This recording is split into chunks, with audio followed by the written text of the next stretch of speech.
Hi, my name is Alyssa and I'm the creator behind Pearly White Patterns. And in this video, I'm going to show you the difference between Stockinette Stitch and Garter Stitch. Okay, so here I've got two little sample pieces for you.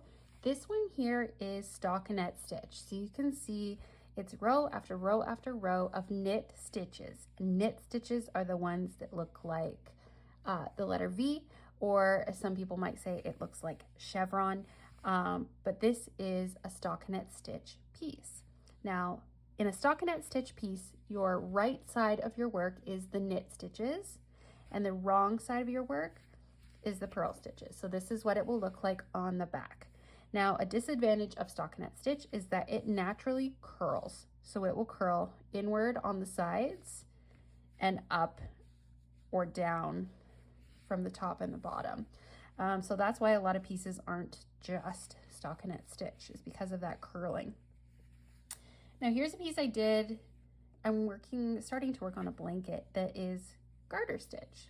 So in garter stitch, you have alternating rows of knits and purls. So here you can see some V's in here. Those are knit stitches. And then the upside down U's or the U's, those are the purl stitches. And so you've got a row of knit, purl, etc. Now the nice thing about garter stitch is it does stay relatively flat. So a lot of blankets use garter stitch as a bottom border and then as the edge on a blanket or a scarf as well, because then you don't get that curling. So here's a little swatch that I knit that is in garter stitch. Now in garter stitch, you knit across every row. So that's across the right side and the wrong side of your work. So now we already discussed that in knitting, when you're knitting stitches, they will look like little V's that kind of go up and down. And the purl stitches, which are the back side of the knit stitch, will look like little U's. Now at first glance, this kind of looks like the back of stockinette stitch because all you see are their little U's. But if you take a look a little bit closer, you'll see that it's actually alternating rows. So in between these rows of U's, you've got the little stitches of V's in there. Okay, so across the right side, we've done the knit stitches, and that's produced these little V's. And then when we flipped it around and did the wrong side and still knit, it produced purls on the opposite side, which was the right side.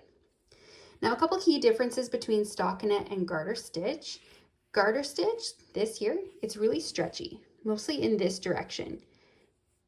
So it's really great if you want a garment that stretches. Stockinette is not stretchy like that. Another key difference is that garter stitch lays flat, okay? Whereas stockinette on the sides will curl this way, and on the top and bottom will curl this way. So that's why with a lot of patterns, you see garter stitch or seed stitch, which is another type of stitch, on the borders, and stockinette in the middle. The stockinette looks really nice, but it curls. So to eliminate that curl, the people who write the pattern will put garter or seed or another type of stitch on the borders so that the blanket or the scarf or whatever doesn't curl.